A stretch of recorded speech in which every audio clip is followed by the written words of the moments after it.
Namaskar. Hello and welcome to this very special series from the House of Rethink India Institute. Today is 2nd of October. The entire Indian nation is commemorating the birth anniversaries of two of the legendary political leaders of the country, Mohandas Karamchand Gandhi ji, the father of the nation, and also the second Prime Minister of the country, Lal Bahadur Shastri ji. Despite all, today being the first Monday of October also happens to be the World Architecture's Day.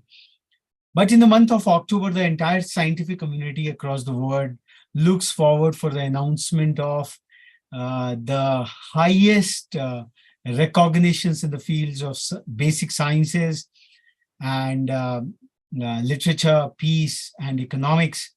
And these announcements come from Sweden. And the Nobel announcements start in the first week of October every year. And Rethink India has been covering these Know the Nobels initiative for quite a while.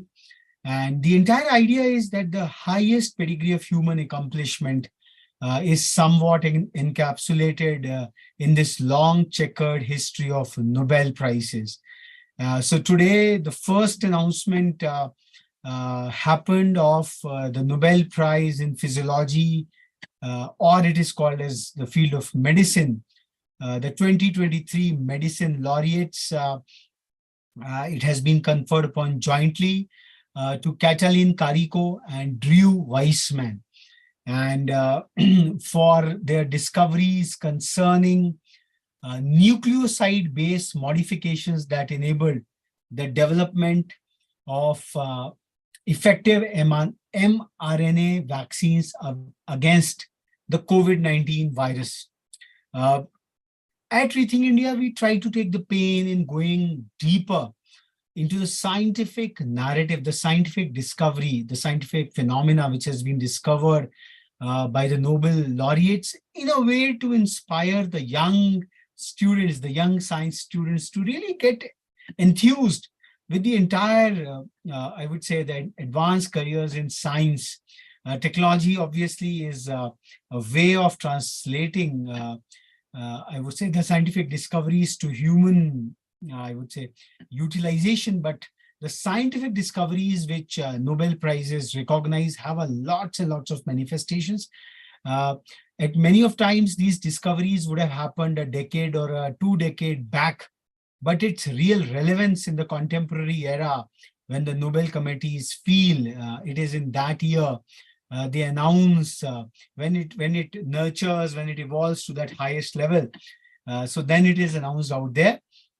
So today being a day of celebration of the Nobel Prize in Medicine or Physiology, we have with us Dr. Surbhi, who is a medico in herself. So I would like her to come in and also give her opening remarks about this entire endeavor, the lifelong pursuit of a researcher to really get into to discover a Nobel Prize winning phenomena.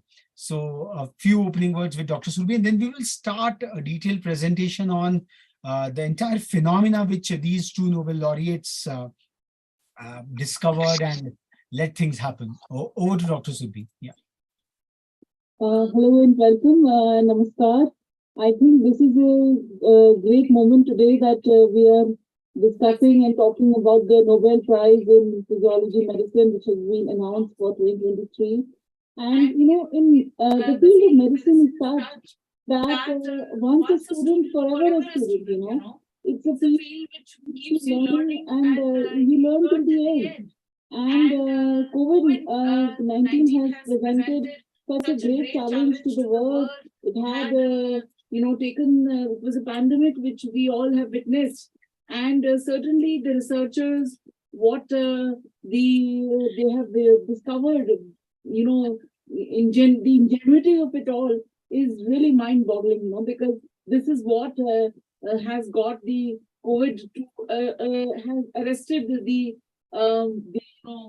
or just the dent of this virus on the entire world population. So the mRNA vaccines, which have been developed by the Nobel laureates Patel and Carrico and Drew Weissman. So certainly it is something which is medicine is a field where you keep on reading, you keep on experiencing, and then you keep on learning. So as I would just sum it up by saying that once a medical student, forever a medical student, and once a researcher, it's a quest. When you see patients, when you heal patients, it's not just a one-day journey, but it is something which once, even if you've healed, the mind goes back to the case and how better it has been handled, and more research, more questions on part of it. Thank you, Dr. Surbi. So, as we all know, his famous will, the famous will which instituted these legendary Nobel Prizes, he dictates that his entire remaining estate should be used to endow prizes to those who during the preceding year have conferred the greatest benefit to mankind. So the Nobel Committee, the Nobel Assembly at the Karolinska Institute in Sweden, it decided to award the 2023 Nobel Prize in Physiology or Medicine jointly to Catalin Carrico and Drew Weissman. अगर हम layman की भाषा में कहें, so they have contributed to an unprecedented rate of vaccine development. Why this is an unprecedented rate of vaccine development, we'll see it in a short while. But in the most layman terms, their scientific discovery has contributed to an unprecedented rate of vaccine development. So the discoveries by these two Nobel laureates, they were critical for developing effective mRNA vaccines against COVID-19 during the pandemic that began in early 2020. We all know about it. The memories are fresh. The lockdowns, the unwarranted casualties in the friends and family circles. We all saw the whole disruption of human life which happened, which probably happens once in a lifetime perhaps. So through their groundbreaking findings, which have fundamentally changed our understanding, our scientific understanding of how mRNA, the messenger RNA, interacts with our immune system. The laureates contributed to the unprecedented rate of vaccine development during one of the greatest threats to human health in modern times. So this will be a bit of a scientific inroads, but having a basic, I would say, understanding of basic biology, even a 10th grader biology, you would be able to appreciate the challenges of the scientific questions which these Nobel laureates handled. And so let's take this session forward. So when COVID SARS-2, it emerged in late 2019 and rapidly spread to all parts of the world, few people had actually thought that vaccines could be developed in time to help curb the increasing global disease burden. and yet several vaccines were approved in record time. With two of the fastest approved and most effective vaccines produced with the new mRNA technology. So this was the biggest scientific or delivery mechanism which happened. And the concept of using mRNA for vaccination and in vivo is within the human body, in vitro is in a test tube, the vitro part, the glass part. The in vivo delivery of therapeutic proteins was first proposed over 30 years ago, but several hurdles had to be overcome to make this a clinical reality. Early experiments demonstrated that in vitro transcribed mRNA stimulates undesired inflammatory responses and insufficient protein production in cells and tissues. So these were the two big problems which could not be solved, and these are the two problems. The clinical utilization of mRNA vaccines, which was fixed by these two Nobel laureates. A turning point was the discovery by Carico and Weissman, demonstrating that mRNA produced with modified nucleoside bases. If the nucleoside bases, ACTG, we all know about the DNA sequencing, the basic 6th or 7th biology we understand. mRNA produced with modified nucleoside bases, they evade innate immune recognition and improves protein expression because innate immune, we will all see it just in a short while. So they fix that property because mRNA vaccines are considered to be quite efficient. ये हम लोग पढ़ेंगे क्यों efficient है. It will just come to us.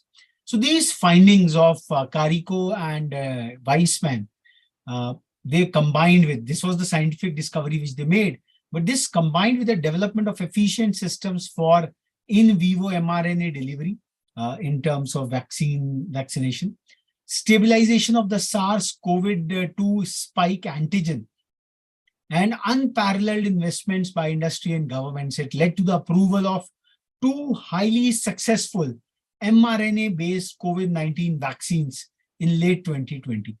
So the discovery by Carico and Weissman was critical for making the mRNA vaccine platform suitable for clinical use at a time when it was most needed, making this an extraordinary contribution to medicine and paving the way for future mRNA applications. So the discoveries were probably done 2 decades back, early 90s and late in early 2000. But then its manifestation, what happened, so that is why they are being recognized as the Nobel laureates in physiology or medicine, as they call it, for the year 2023. And these Nobel laureates would be recognized. They will be awarded on 10th of December, the Nobel Day. And Rethink India has curated a Know the Nobels contest based on the scientific discoveries of these Nobel laureates across. So you can pick up one or the other fields of Nobel domain and appear for the quiz, the Know the Nobels quiz or the test, we call it, on 3rd of December. So the details are all there on this link. And the whole idea is, even if you are at a 6th to 12th grader, that's the early sciences, if you have that scientific acumen, that curiosity, I think this is the platform to really see that what lies at the end of the curve, what lies at the epitome of scientific and technological accomplishment out here. So a brief overview, academic overview, because Nobel Prize has two components: the lifelong pursuits of the Nobel laureates. Without any expectations, they keep on working. They have an inherent passion for higher academic studies. They go on and on. So this gives us an idea as to what is the academic or the research lifespan of a Nobel laureate. So Katalin Karikó, she was born in 1955 in Szolnok, Hungary, and she received her doctorate from Szeged University in 1982.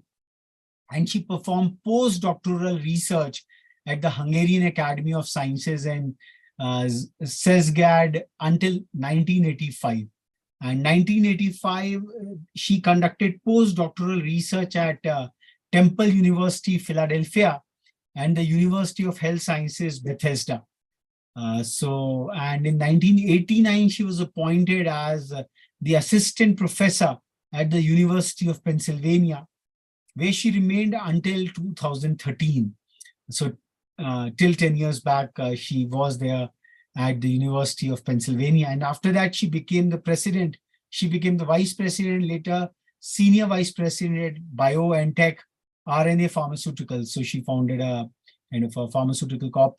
And since 2021, she has been a professor at the Szeged University, back perhaps to Hungary, her native country, and an adjunct professor at Perelman School of Medicine at the University of Pennsylvania. So 2 universities, 2 continents.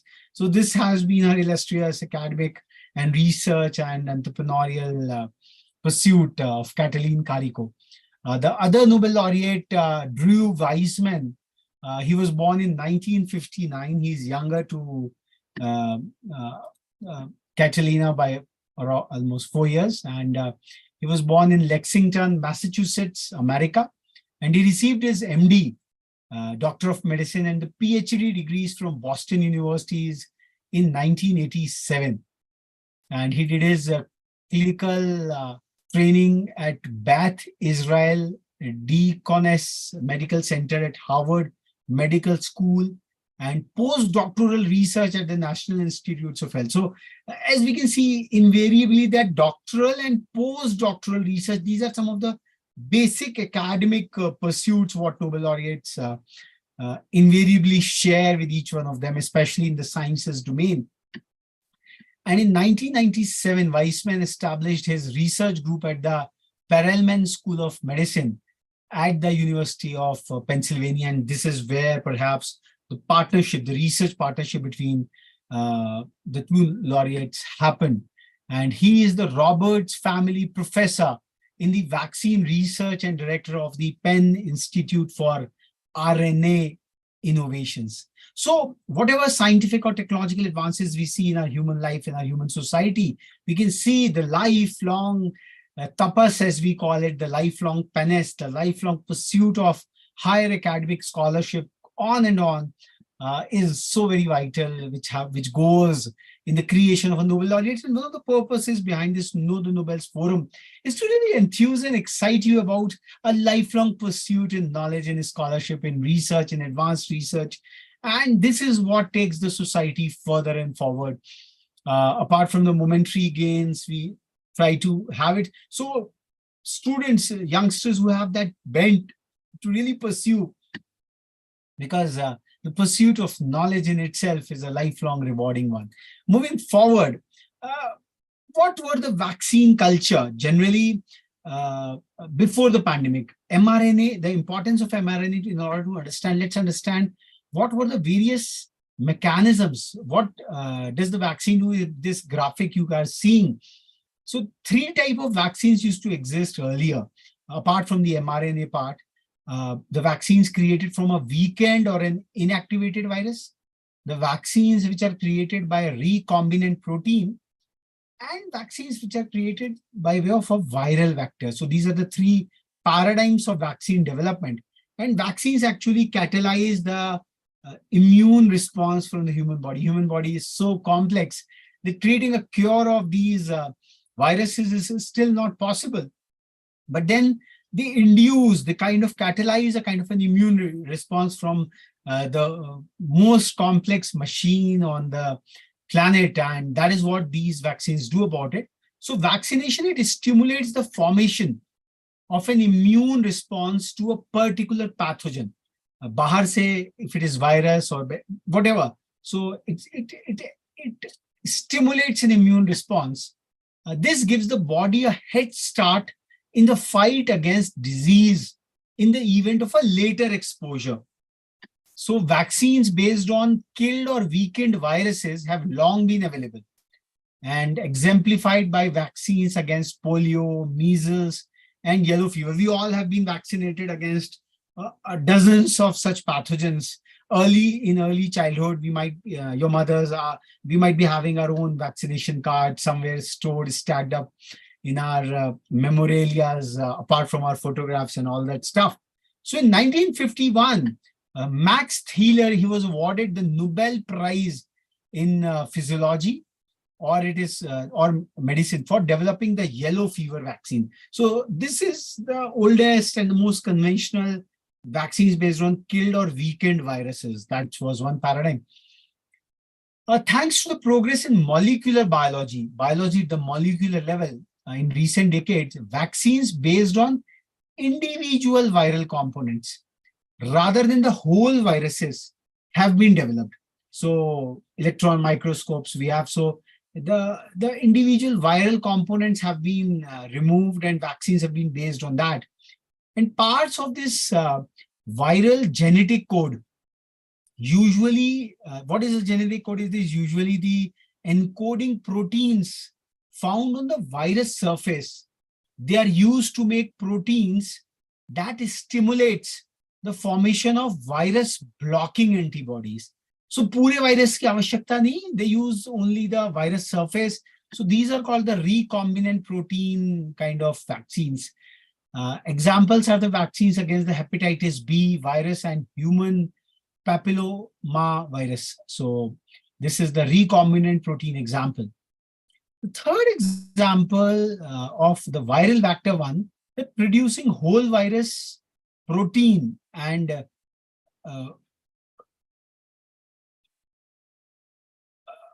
so alternatively, parts of the viral genetic code can be moved to a harmless carrier virus. So a vector virus. So instead of a whole virus or a part, the genetic code, the parts of the genetic code are put into a vector virus. And this method is used in vaccines against the Ebola virus. When vector vaccines are injected, the selected viral protein, it is produced in our own cells. Now, this is a very miracle of the human body, but this is what the entire medical science is based on, that it stimulates a immune response from the human body. And so this is the third part of it. So these three components, producing the whole virus, protein and vector-based vaccines, what is the limitation of it? Why the scientists wanted to go for the mRNA or DNA-based vaccines is it needs large-scale cell culture, which is time-consuming. This resource-intensive process, it limits the possibilities for rapid vaccine production in response to outbreaks and pandemics. And therefore, researchers have long attempted to develop vaccine technologies independent of cell culture, but this proved challenging. There was a technical challenge, there was a scientific challenge, which was broken down by the two Nobel laureates for 2023. We'll see it shortly. So again, I'm just trying to put up the context, trying to put up the relevance of this, that in today's globally interconnected society, the risk of new pandemics is greater than ever before. While we are rejoicing that the whole world has got connected, the air travel has joined, like within a day's time, you can travel from one part of the globe to the other part. But this has also increased a lot of challenge in terms of pandemic breakthrough. So pandemics are usually caused by zoonotic viruses that cross the species barrier into humans, which happened with COVID SARS-2. We all know the story behind it. And they spread through droplet or aerosol mediated transmissions, causing airway infections. So developing and deploying vaccines rapidly enough to mitigate an ongoing pandemic is an enormous challenge that had never been met before the COVID-19 pandemic. So the rapid and many factors were responsible for this rapid development of vaccines, and especially the mRNA ones. One was the rapid sharing of the SARS-CoV-2 genome sequence. So it was like in India, our National Institute of Virology, Pune, it did the genome sequencing of the entire SARS-2 COVID virus, and we created our own indigenous vaccine with one of our pharmaceutical corporations, and Covaxin, as we all know about it. Covishield was another one, which was the technology was imported, but Covaxin was our own. The second was extensive prior development in molecular biology, vaccine research, and drug delivery. Over the past several decades, it has spurred unprecedented activity among vaccine researchers during 2020. And that's why we had a whole series of vaccines coming from different parts of the world. And because the backgrounding was all available. So scientists in academia and industry, they launched projects in record time with financial and logistical backing from governments, industry, and not-for-profit organizations. And the new mRNA, the focus, there were dead virus, weakened virus vaccines also, but the focus of today's session, and this is the Nobel Prize to the mRNA vaccine, is that it represented one of the most interesting options. But how well it would work against this new virus was unknown. The technology was available, the scientific breakthrough had been done long back, but it got into action for the first time. So no mRNA-based vaccine had been approved for human use before. So that is the biggest relevance of the outcome of the scientific discovery done by the Nobel laureates for this year, 2023. So coming forward, just to give you a brief history, because that gives us the importance and the progression of this all, that what was the early work on nucleic acid and viral vector-based vaccines. This is an important slide, and I would request Dr. Surbhi to do the honors to illustrate this history, because this will give us the backgrounding as to what led, why this got so very important. So Dr. Surbhi, you can please take these couple of slides for our audience. Yeah. Yeah. So it talks about the first demonstrations that nucleic acid-based immunizations could work date back to the early 1990s, when DNA vaccines and mRNA vaccines were first tested in mice. We know that for experimentation, we have been science is using mice and guinea pigs. So there were several potential advantages with these approaches. Not only are nucleic acid-based vaccines easy to manufacture, they are also flexible since the sequence can be easily changed to encode different antigens. So when you're getting the very base called the nucleic acid-based vaccines, they can be flexibly modified to encode different antigens. Together with the ease of production, this makes iterative testing of new candidate vaccines and the generation of updated vaccines rapid and efficient. A biological advantage is that, in addition to antibody and major histocompatibility complex class 2, restricted CD4 and T cell responses. Now, MHC major histocompatibility complex class 2 restricted CD4 and T cell responses. These are all, CD4s are classes of immune cells, and T cells, T lymphocytes.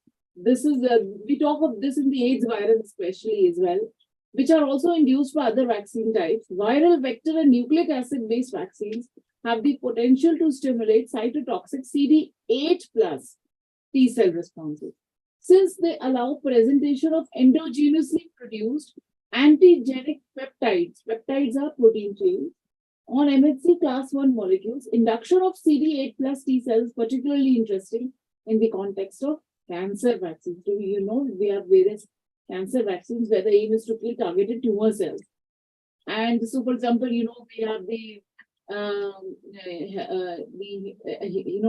for the cervical cancer, we are, starting with the HPVs, and so cancer vaccines are being talked about, and also for antiviral vaccines to eliminate infected cells.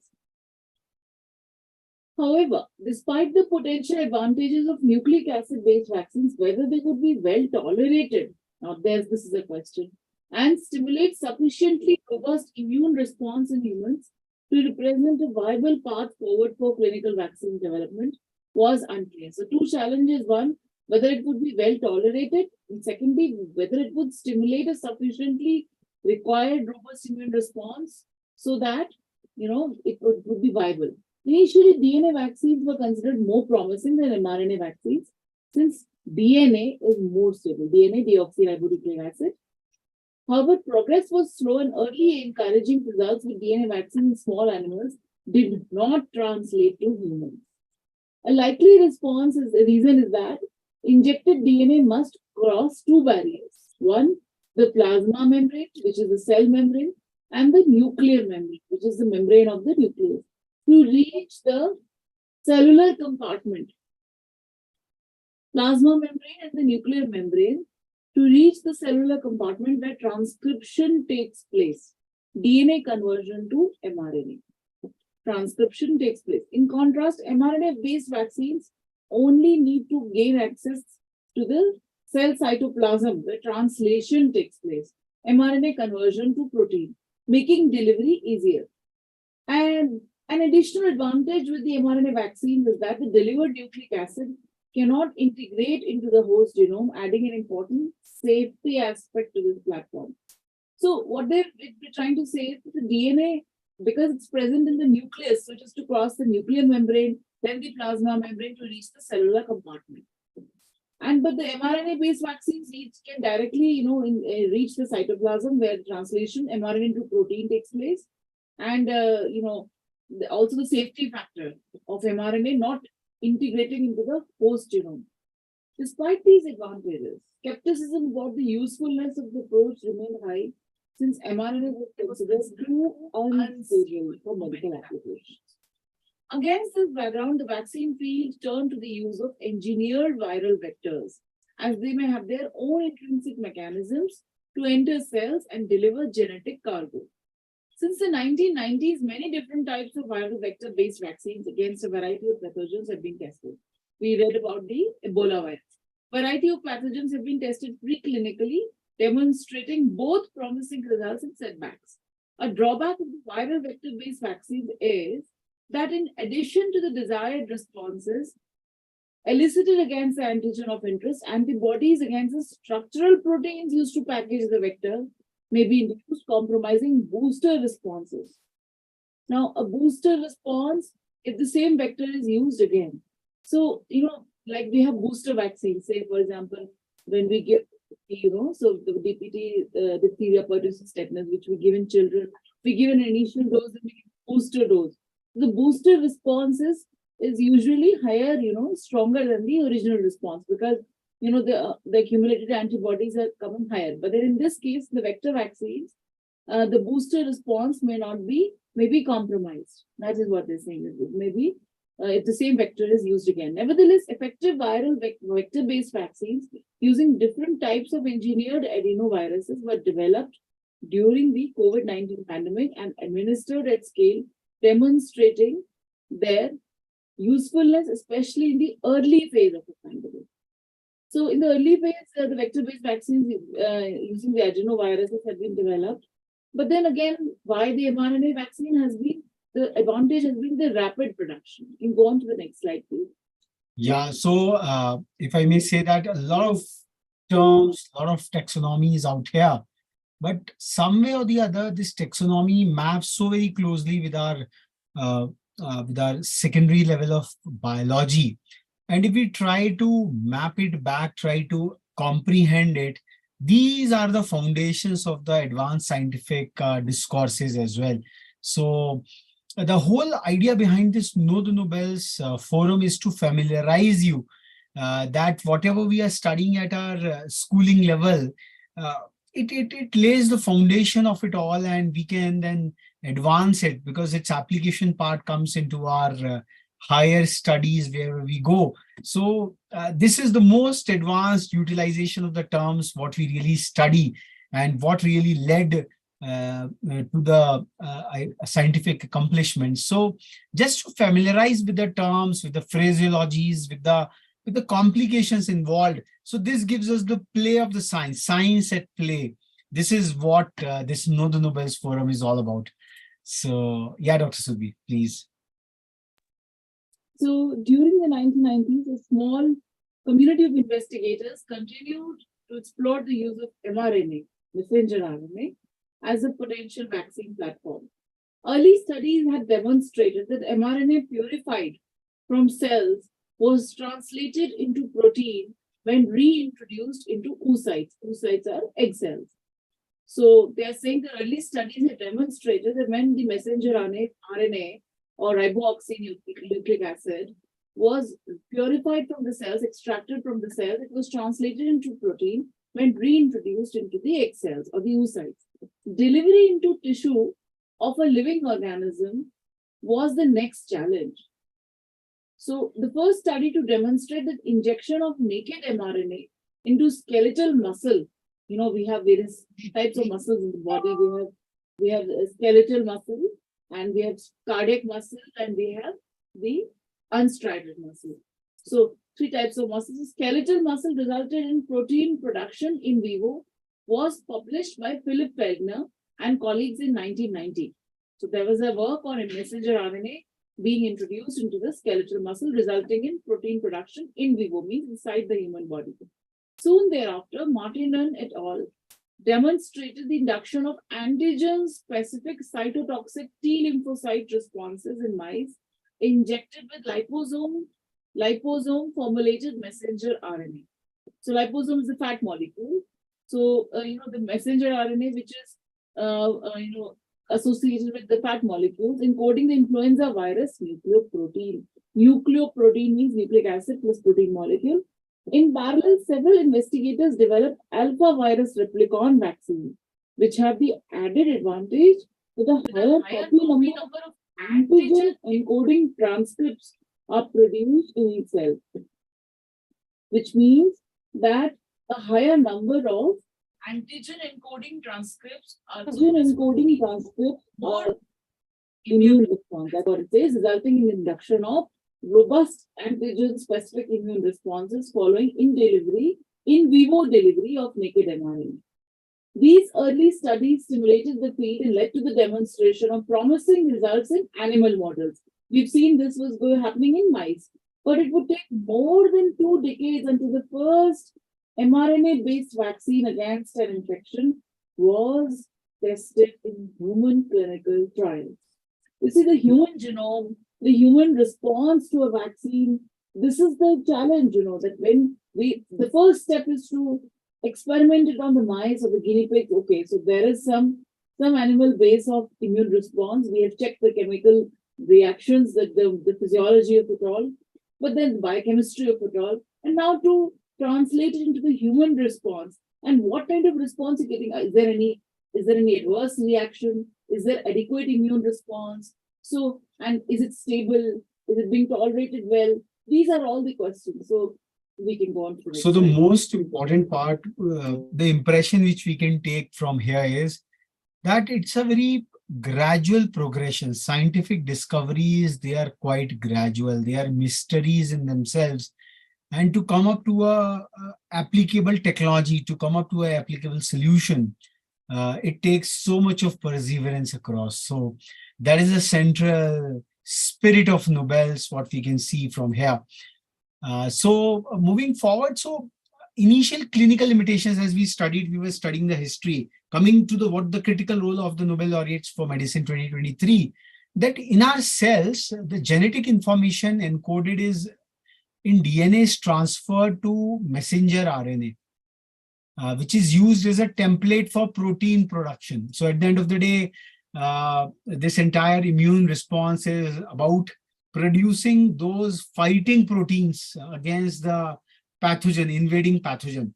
So messenger RNA induces that. It takes the genetic information, the genome sequence of a virus is done, and in order to fight it across, that genetic code is embedded into a messenger RNA and induced in the human body to evoke that stimulation response. This is the fundamental principle of a vaccine. Either we do it through a weakened virus or an inactivated virus, as we saw. We saw a recombinant protein or a part of a virus we use and inject it, or a vector virus. So mRNA is just taking that coding, decoding, and going to the body. So, which is used as a template for protein production. Messaging, it's like data transfer. In computer science, you transfer data. So mRNA is a way to transfer that genome sequence, the fighting genome sequence, to the human body. So that is what the whole concept is all about. So during the 1980s, efficient methods for producing mRNA without cell culture were introduced, which was called as in vitro transcription. This decisive step accelerated the development of molecular biology applications in several fields. This has started happening in 1980s. We should understand this. Now, idea of using mRNA technologies for vaccine and therapeutic purposes also took off, but roadblocks were there. In vitro transcribed mRNAs in a test tube. In vitro is in the glass, in a test tube. Vitro is glass in Latin. So it was considered unstable and challenging to deliver, requiring the development of sophisticated carrier lipid systems. So scientific discoveries, you can have a concept of precept. We are looking at a lot of science, sci-fi movies and things like that. But in order to make the entire ecosystem work, it's a huge, humongous work, and that requires persevered action. That is the core innate spirit of Nobel laureates, and that is the innate objective behind this entire Know the Nobels forums, what we would be conducting for the next 6 days till 9th of October. So in vitro produced mRNA gave rise to two challenges. दो challenges सबसे बड़े थे, which was inflammatory reactions. Enthusiasm for developing technology for clinical purposes was therefore initially limited. Inflammatory reactions started happening. The body's innate immune response reacted to the mRNA. Now, what these two Nobel laureates did, the story unfolds now. So these obstacles did not discourage the Hungarian biochemist. No, she's a biochemist. We all study chemistry, but then chemistry at the biological level is all about biochemistry, and a very exciting field for that matter. Katalin Kariko, who was devoted to developing methods to use mRNA for therapy. She remained dedicated to that. And during the early 1990s, when she was an assistant professor at the University of Pennsylvania, she remained true to her vision of realizing mRNA as a therapeutic, despite encountering difficulties in convincing research funders of the significance of her project. Now just imagine, 1990s, if she would have given up, it's because of one person. Apart from the scientific skill, the perseverance which she had about her vision, it led to the creation of mRNA vaccines, which fought so very valiantly against the COVID-19 virus. And it has paved the path for futuristic frontiers of mRNA-based vaccines phenomenally. So a new colleague of Kariko at her university, same university, was the immunologist Drew Weissman. He was interested in dendritic cells. We have underlined it because dendritic cells was a mechanism they used to win away this inflammatory reaction response and higher volume of protein production. That is what their whole discovery was all about, and which have important function. Dendritic cells have important functions in immune surveillance and the activation of vaccine-induced immune responses. So if you have induced vaccine, in your own family, you might have seen that when the vaccine was given, there was fever, there were discomfort. So vaccine also induces a natural immune response. It is not against the virus against which the vaccine has been given, but the natural vaccine immune response. So that's where they worked around, and so spurred by new ideas, these two, one the biochemist and one the immunologist. So that is where the interdisciplinarity aspect also we have to understand, because Mother Nature is so very complex. And Nobel laureates understand that when they have to converge together to find out that tiny discovery from this cosmic reality, they have to participate and work in tandem. So a fruitful collaboration between the two began. It began in 1990s, as we see, and they focused on how different RNA types interact with the human immune system. So science is all about experimentation. So they started experimented that how the different RNA types, they interact with the human immune system. So how the breakthrough came. कहानी में जो कहते हैं ना, मोड़ कैसे आया, twist क्या हुआ, जो which got recognized today as the Nobel Prize for Medicine for the year 2023. So this research was in 1990s. Just imagine the time it takes for a discovery to be recognized as a Nobel Prize winning one. So they noticed, both these Nobel laureates, they noticed that dendritic cells recognize in vitro transcribed mRNA as a foreign substance. अगर हमने test tube में we have done a in vitro transcribed mRNA. Transcribed mRNA means that where the protein has been put across a messenger protein. So they treat it as a foreign substance. So which leads to their activation and the release of inflammatory signaling molecules. The human body starts, the dendritic cells start considering the mRNA as a foreign substance. And that was the problem of inflammation starts happening. So they wondered why the in vitro transcribed mRNA was recognized as a foreign, while mRNA from mammalian cells did not give rise to the same reaction. Ki jo, in the body itself, they are not giving the same reaction, the in vivo ones. So Carico and Weisman realized that some critical properties must distinguish the different types of mRNA. So now what they did, let's see. So what they did was just focus on this imagery. Unmodified mRNA, the natural mRNA, so it evokes an inflammatory response. Now, what they did is they modified one of the bases, the nucleotides bases, ACTG, as we all know about it. They pseudo-uridine. There's a long scientific PDF of around 12 pages, which talks in further detail. That's not the purpose of this No the Nobels forum. The purpose is, even at a layman's level, we try to understand the science behind and the complexity of the science which goes on into creating of human miracles. And since it's a sustained effort, so in order to appreciate this, going a bit deeper, a double click into the scientific narrative becomes so very important for all. And the second idea is, even at this students of 9th, 10th, 11th, 12th grade, we can appreciate the ACTG, the play of the basic sciences, what we study, which goes into the advanced research. So when they base modified the mRNA, you can see that they have modified one of the bases. So the inflammatory response got away. So this was their discovery. And that is why it is being called as mRNA contains 4 different bases: ACTG, adenosine, AUC, AUGC. They are abbreviated over there.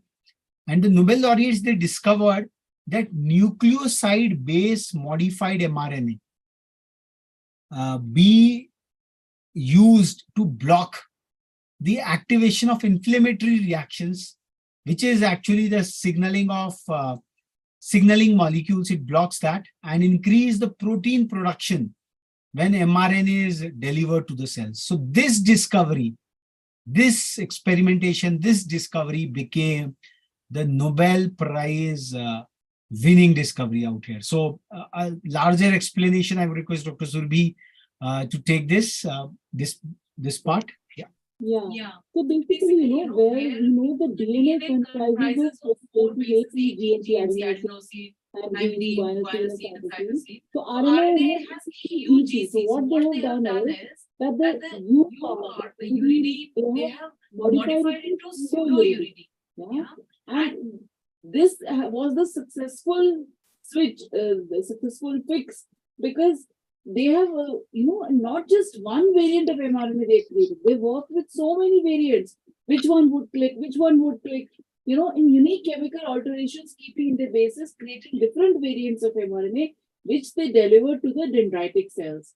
And then where they found that this particular modification, in which uridine was modified to pseudo-uridine, when this was introduced to the dendritic cells, the inflammatory reaction was not there. It was abolished. The inflammatory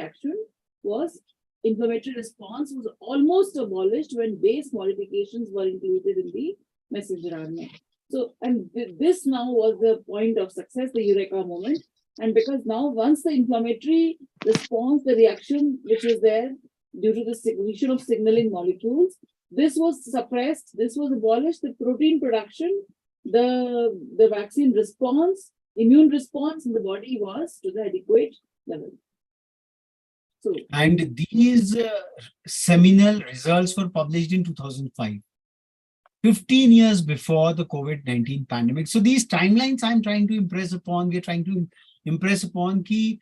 This is small, this is substantive discovery.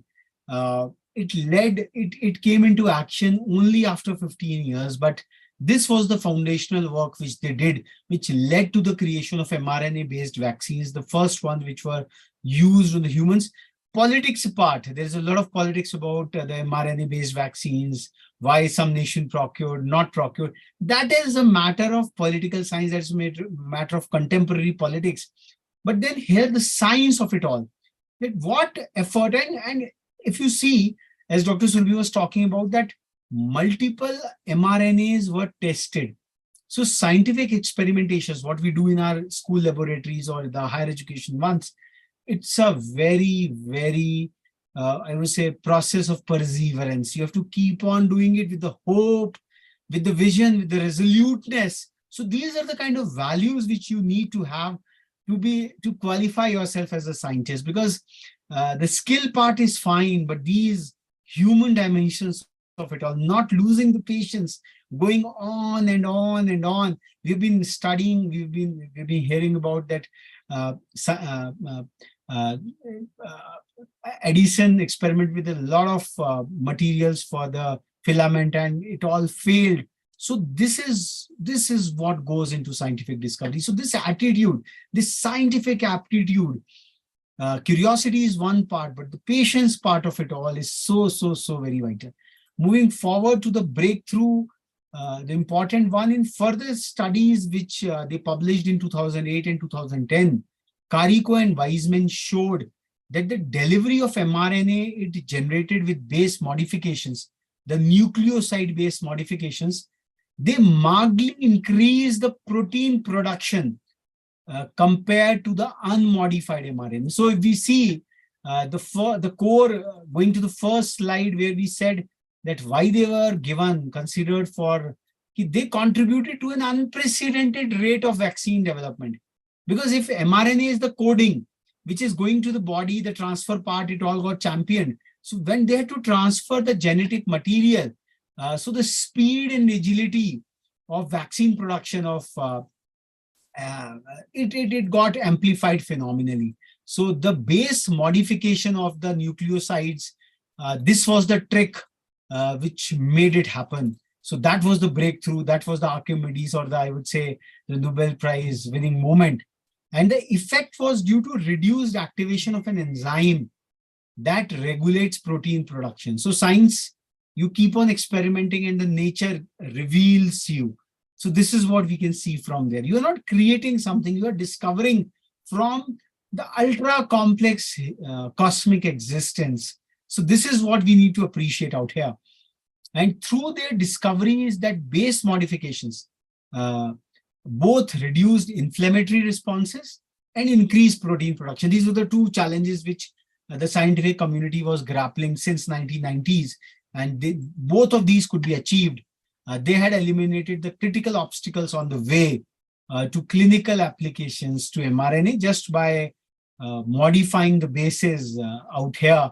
Now mRNA is ready to, I would say, to soar high and really do the magic to transfer the genetic code at the molecular level and be effective out there. So moving forward, the mRNA vaccines, they realize their potential because of this foundational discovery of the two Nobel laureates. So the interest in mRNA technology has begun to pick up phenomenally. 2010, several companies were working on developing the method. Vaccines against Zika virus and MERS COVID were pursued. The latter is closely related to SARS-CoV-2. And after the outbreak of the COVID-19 pandemic, two nucleoside-based modified mRNA vaccine encoding the SARS-CoV-2 surface protein were developed at record speed. It was because of the foundational work of these two Nobel laureates. And protective effects of around 95% were reported And both vaccines were approved as early as December 2020. So this was the speed and agility with which an mRNA vaccine would be produced. And the impressive flexibility and speed with which mRNA vaccines can be developed, they paved the way for using the new platform also for vaccine against other infectious diseases. Pandemic is another, these are the infectious diseases. In the future, technology may also be used to deliver therapeutic proteins and treat some of the cancer types, because you can go up to the cellular level. You can transfer the genetic code, the genetic messaging. You can really temper the cosmic code in one way or the other. And it has got its ethical complications at the same time.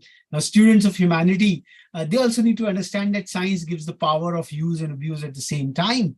So, but then that is where an integral compact of learning across domain is so very important.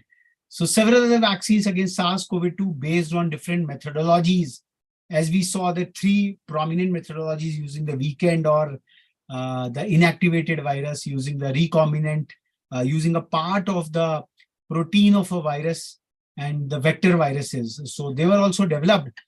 And together, more than 13 billion COVID-19 vaccine doses have been given globally. And the vaccines have saved millions of lives and prevented severe disease in many more, allowing societies to open and return to normal conditions. India took the boast at G20 that our very vaccine Maitri program, we had the vaccine diplomacy. So science gives you the power of fighting it against, but then the other human institutions, they take that advantage or disadvantage. So India used in her spirit of Vasudhaiva Kutumbakam in helping the other I would say, the disadvantaged countries with our own vaccine productions. And through their fundamental discoveries of the importance of base modification in mRNA. When we study mRNA or a DNA in our biology classes, we used to understand iska matlab kya hai, what its relevance is. So the Nobel Prize for 2023 shows that how the modification of a simple base, the U, it really made the magic happen. It really fixed the two challenges in a major breakthrough out there. So this year's Nobel laureates have critically contributed to this transformative development during one of the biggest health crises of our times. So this is, we will close this Know the Nobels Forum 2023 part 1. Today morning itself, the Nobel Assembly at the Karolinska Institute, they announced the conferment of the 2023 Nobel Prize of Physiology or Medicine on Katalin Karikó and Drew Weissman for their discoveries concerning nucleoside-based modifications that enabled the development of effective mRNA vaccines against COVID-19. For a more layman perspective, they contributed to an unprecedented rate of vaccine development. And we have been joined in by Dr. Rajesh Sharma sir, our constant companion in these learning sessions. And as a part of these Know the Nobels Forum, we also plan to challenge upon our young learners of sciences or even literature and economics, the future, I would say, peace activists. Nobel Prize is given in 6 domains, and we would be covering all of them over there. To really take up this Know the Nobels contest, appear on the Know the Nobels contest on 3rd of December, and their very felicitation would happen on 10th of December, the very Nobel Day when these illustrious Nobel laureates would be felicitated. So Dr. Rajesh Sharma sir, a few of your comments, because you've been a patient listener, and just a few comments just to close it. And the recordings of these sessions would be circulated all through for a layman and a double-click understanding of the scientific phenomena and the Nobel laureates out there. Sir. I can tell you, I must congratulate you, Dr. Raghav, that we are doing something great to inform everyone. And this was a discovery, and it shows something which I am very happy to say, that these people did not work for some award. They had done that discovery 15, 20 years back. And that is what we need to teach our students and the people, that you have to work committed to the target. And that is what I learned. I do not know so much of, biology and the mRNA, DNA or something. But what I understand, the effort has gone great and it has helped the humanity like anything. Thank you. Thank you. And this is the core crux of it all. Apart from the scientific discovery, the scientific aptitude, which is exemplified by the Nobel laureates by undertaking a lifelong pursuit of their domain of, I would say, scholarship or learning or research, perseverantly, like as we read, and this comes from the very Nobel Institute, that Kathleen Carrico, she did not give up in early 1990s when she was working. So she remained true to her vision of realizing mRNA. Exactly. And this is like, you don't have to budge. And her efforts in 1990s and 2000, the first decade, it led to such a breakthrough, which the humanity at large could utilize in such a magnanimous fashion, and it will pave the path for further discoveries and platforms and technologies out here.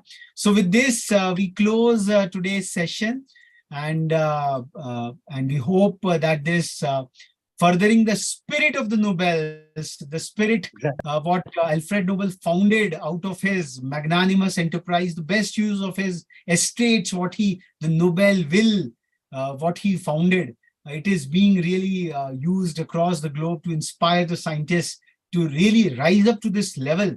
And one more thing, that the academic pursuit of these Nobel laureates, it can inspire our young learners that this is the essential qualifications you really require to really get acknowledged in the scientific community at large. So becoming a science student, this is what it all matters, and this is what it all calls for.